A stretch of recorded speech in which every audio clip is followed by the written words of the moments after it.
সবাইকেই আমার চ্যানেলের পক্ষ থেকে স্বাগতম জানাই। তোমাদের ক্লাস 11-এর সেকেন্ড সেমিস্টারের পরীক্ষা শুরু হচ্ছে আর কিছুদিনের মধ্যে। সেই জন্যই সেকেন্ড সেমিস্টারের এইচএসের কেমিস্ট্রির জৈব রসায়ন বা জৈব যৌগ অধ্যায়ের, যেটি সবথেকে বড় অধ্যায়, এখান থেকে 10 নম্বর রয়েছে, সেই অধ্যায়ের সিলেবাসের প্রথম অংশ থেকে কিছু আলোচনা পর্ব তুলে ধরব। সম্পূর্ণ ভিডিওটি সম্পূর্ণ জ্ঞান লাভের জন্য দেখবে।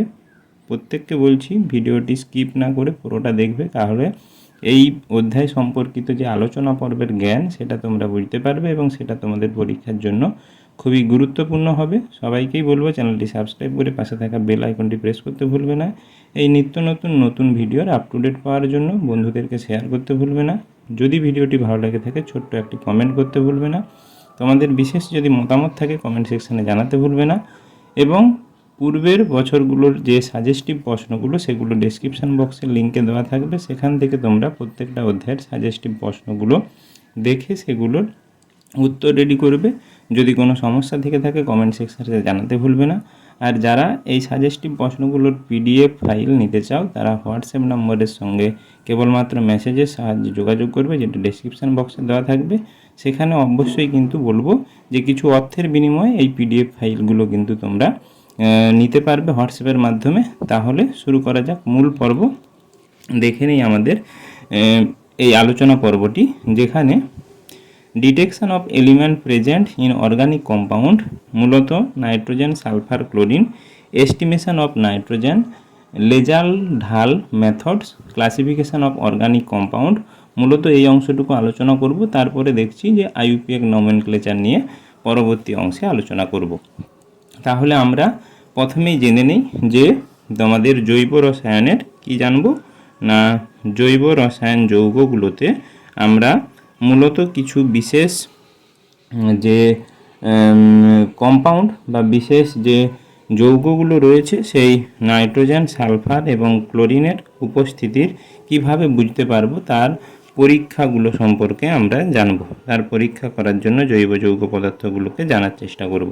তাহলে প্রথমেই আমরা জেনে নেই নাইট্রোজেনের পরীক্ষা বা নাইট্রোজেন কিভাবে পরীক্ষা করব সে ব্যাপারে একটু আদ্রে বিস্তারিতভাবে জানার চেষ্টা করি। নাইট্রোজেন পরীক্ষা কিভাবে করব না, নাইট্রোজেন পরীক্ষা করার জন্য যে তোমাদের যৌগটি দেওয়া থাকবে সেই যৌগের সঙ্গে আমাদেরকে যুক্ত করতে হবে সোডা লাইম। সোডা লাইম কথার অর্থ হচ্ছে যেখানে সমপরিমাণ সোডা লাইম, এই সোডা লাইম পদার্থটি যেখানে সমপরিমাণ সোডিয়াম হাইড্রোক্সাইড এবং ক্যালসিয়াম অক্সাইডের সমপরিমাণ মিশ্রণ, 1:1 অনুপাতের এই মিশ্রণের সাহায্যে ওই যৌগটিকে উত্তপ্ত করলে, এই যৌগটিকে মিশ্রণের সাহায্যে উত্তপ্ত করলে যদি তীব্র ঝাঁঝালো গন্ধযুক্ত বিশেষ পদার্থ অ্যামোনিয়া উৎপন্ন হবে, তাহলে আমরা সেখান থেকেই বুঝতে পারবো যে তীব্র ঝাঁঝালো গন্ধ যদি উৎপন্ন হয়, অ্যামোনিয়ার বিশেষ গন্ধ রয়েছে তীব্র ঝাঁঝালো গন্ধযুক্ত, তাহলে আমরা বলতে পারবো যে যৌগটিতে ওই নাইট্রোজেন রয়েছে। তাহলে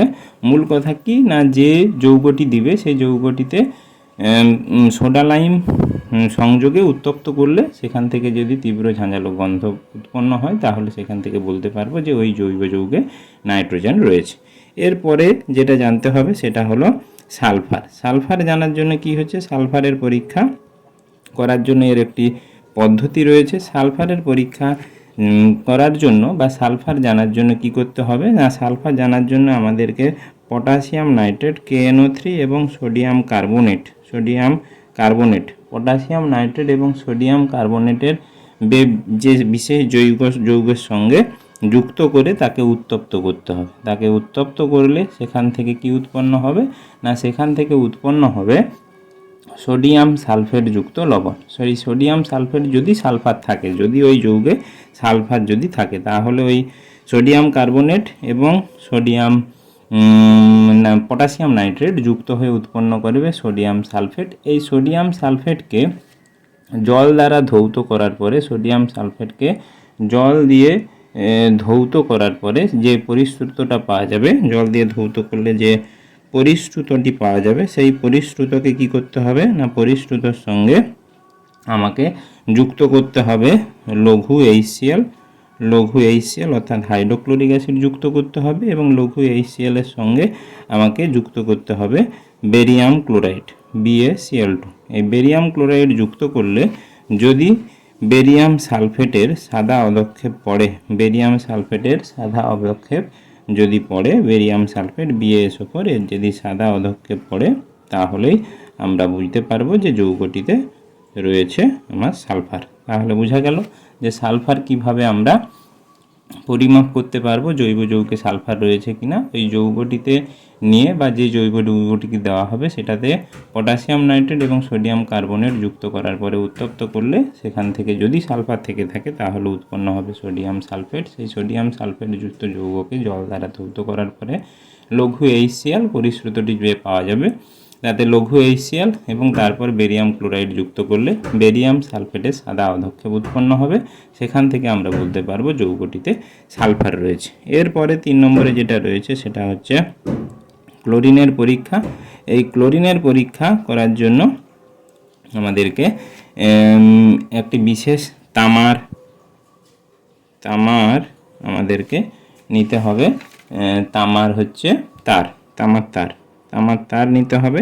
এই তামার তারকে কি করতে হবে না, তামার তারকে বুনসেন বার্নার যে থাকবে সেই বুনসেন বার্নারের শিখাতে আমাদেরকে প্রথমে ওই তামার তারটিকে ধরতে হবে। প্রথমে তামার তারটিকে ধরলে ওই তামার তার কিছুক্ষণ পরে দেখবে নীল শিখায় জ্বলতে থাকবে। নীল শিখায় জ্বলার পরে কিছুক্ষণ পরে শিখাটাকে আবার মিলিন হয়ে যাবে। শিখাটা যখন মিলিন হয়ে যাবে তারপরে ওই গরম তারটিকে আমার যে পদার্থটি দেওয়া রয়েছে সেখানে লাগানো হবে। লাগানোর পরে বা সেখানে ডোবানো হবে। ডোবানোর পরে সেটাকে আবার বুনসেন বার্নারে ধরলে সেটা যদি পুনরায় নীল শিখায় জ্বলে তাহলেই আমরা বলতে পারবো যে ওই জৈব যৌগটিতে ক্লোরিন রয়েছে। এই নীল শিখার কারণ কি? নীল শিখার কারণ হচ্ছে ওখানে কপার ক্লোরাইড যৌগ উৎপন্ন হবে। কপার ক্লোরাইড যৌগটি নীল শিখায় জ্বলে, সেখান থেকে আমরা বলতে পারবো এই জৈব যৌগে ক্লোরিন রয়েছে। তাহলে মোটামুটিভাবে বুঝতে পারলে সালফার, ক্লোরিন এবং নাইট্রোজেন কিভাবে জৈব যৌগগুলোতে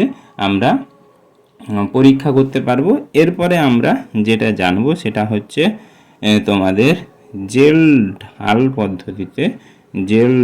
পদ্ধতিতে আমরা নাইট্রোজেনের পরিমাণ নির্ণয় করব। জেল ঢাল পদ্ধতিতে নাইট্রোজেনের পরিমাণ নির্ণয় করব। জেল ঢাল পদ্ধতিতে নাইট্রোজেনের পরিমাণ নির্ণয়ের জন্য এর কিছু বিশেষ পদ্ধতি রয়েছে। সেই পদ্ধতিটা বুঝে তার গাণিতিক রূপ আমাদেরকে প্রয়োগ করতে হবে। কারণ তোমাদের এবারে কিন্তু লং প্রশ্ন পড়বে, তাই জিনিসগুলো কিন্তু এই রাসায়নিক বিক্রিয়া এবং কি পদার্থ উৎপন্ন হচ্ছে সেগুলো কিন্তু অবশ্যই ভালো করে জেনে বুঝে প্রশ্নের উত্তরগুলো কিন্তু পরীক্ষাতে দেওয়ার চেষ্টা করবে। এবারে জেল ঢাল পদ্ধতি আমাদের জেনে নেই। আমরা প্রথমেই এখানে যদি জানার চেষ্টা করি যে নাইট্রোজেন যখন পরীক্ষা করছিলাম যে জৈব যৌগ পদার্থটি দেওয়া হবে সেটার সঙ্গে সোডা লাইম যুক্ত করে যদি যুক্ত করা হয় সেখান থেকে অ্যামোনিয়া গ্যাস উৎপন্ন হয়। আমাদের এবারে এই নাইট্রোজেন জেল ঢাল পদ্ধতিতে নাইট্রোজেনের পরিমাপ করার জন্য কিছু বিশেষ যে পদ্ধতিগুলো জানতে হবে সেইগুলো একটু মনোযোগ সহকারে আমাদেরকে জানতে হবে। প্রথমে যে জৈব যৌগ পদার্থটি দেওয়া হবে সেটা নির্দিষ্ট পরিমাণ আমাদেরকে ওজন করে নিতে হবে, যেটা পরীক্ষার জন্য আমরা এই জেল ঢাল পদ্ধতিতে সাহায্যে আমরা পরিমাপ করব। তার একটা নির্দিষ্ট ওজন নিয়ে সেই যৌগর সঙ্গে ঘন H2SO4 বা গাঢ় H2SO4 সঙ্গে যুক্ত করতে হবে। যুক্ত করে তাকে যদি উত্তপ্ত করা হয় তাহলেই তৈরি হবে, যেহেতু যৌগটিতে অ্যামোনিয়া রয়েছে সেখানে অ্যামোনিয়াম সালফেটের উৎপন্ন হবে। যৌগটিতে কি হবে?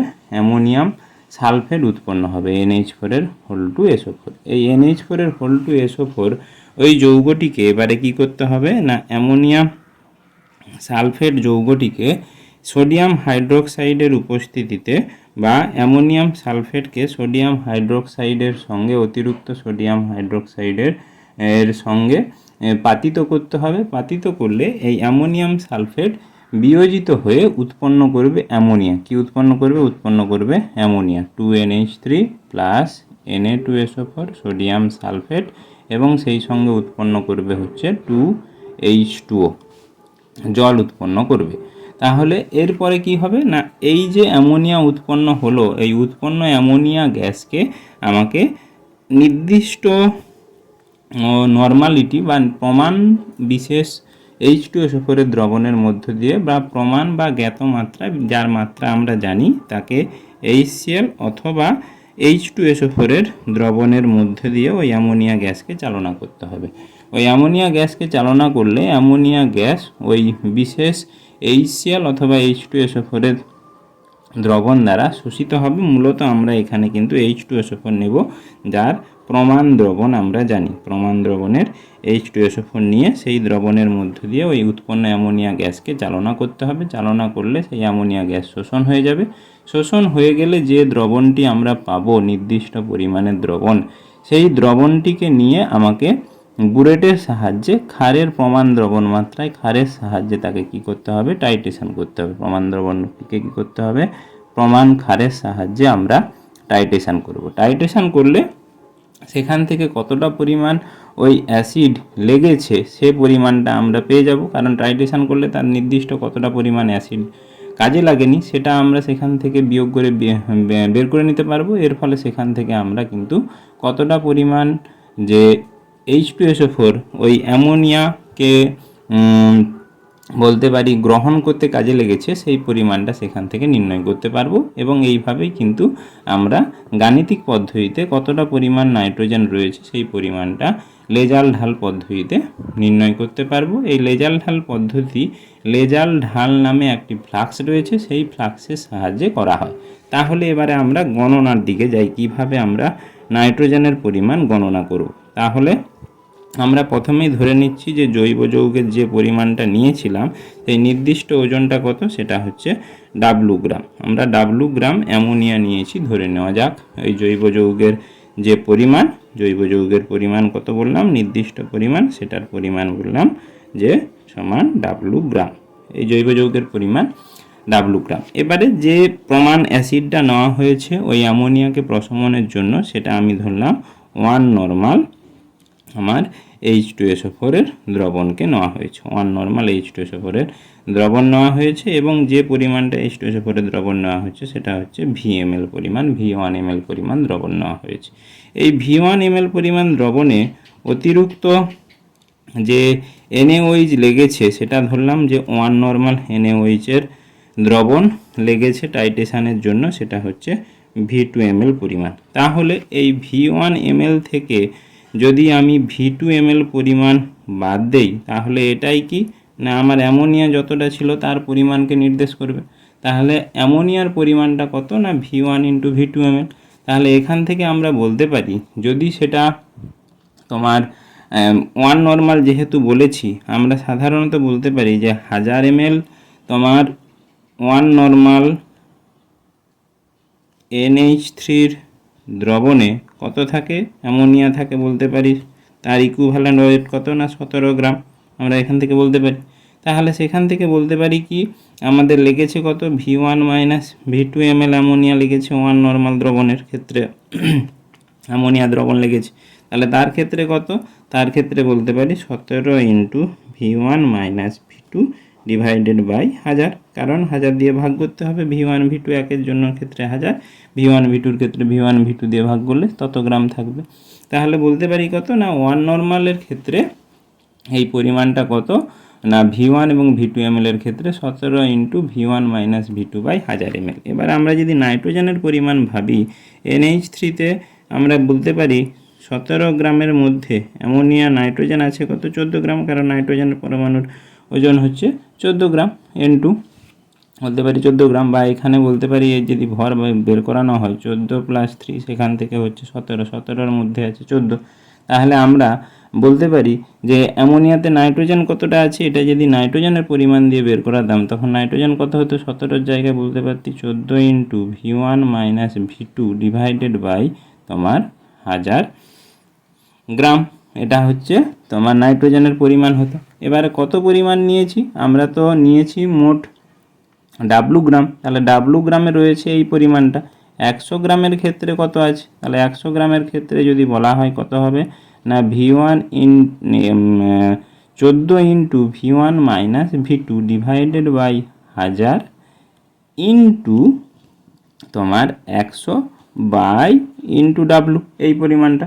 তাহলে এটাকে যদি আমরা কাটাকাটি করি, এর 3টে শূন্য আর এর 2টো শূন্য যদি কেটে যায় তাহলে সেখান থেকে কি হবে না সেখান থেকে বলতে পারি 1.4 into V1 minus V2 divided by W gram. তাহলে এটাই হলো নাইট্রোজেনের পরিমাণ যদি 1 নর্মাল কোনো দ্রবণকে ব্যবহার করা হয়। সেখান থেকে আমরা কিন্তু এই জেল ঢাল পদ্ধতিতে আমরা নাইট্রোজেনের পরিমাণ নির্ণয় করতে পারলাম।